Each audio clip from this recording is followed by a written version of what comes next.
నువ్వు నిజంగా దేవుని ముందుకు వచ్చావంటే, మోకరించావంటే మిగతా వాళ్ళ తప్పులు కనపడవు.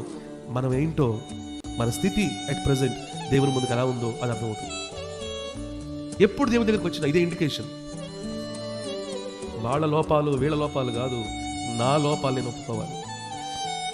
ఎన్నోసార్లు మరి మీరు గమనించారో లేదో నాకు తెలియదు, కానీ ప్రార్థన చేస్తున్నప్పుడు, సంఘంతో కూడి ప్రార్థన చేస్తున్నప్పుడు నా పాపాలు నేను ఒప్పుకుంటూ ఉంటాను. నేను ఆ స్థితిలో లేను ప్రభువా, నేను ఆ మెట్లో లేను ప్రభువా అని చెప్పని ప్రార్థించడం గల కారణం అదే. ఎందుకంటే దేవుని ప్రెజెన్స్ని చాలా దగ్గరగా అనుభవిస్తాను.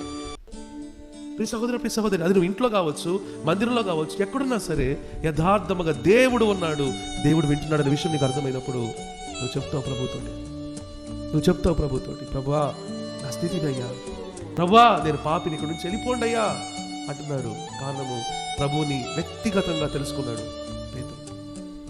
ఈయన మెస్సయ్యా, ఈయన ఎదురు నిలబడటానికి తగను.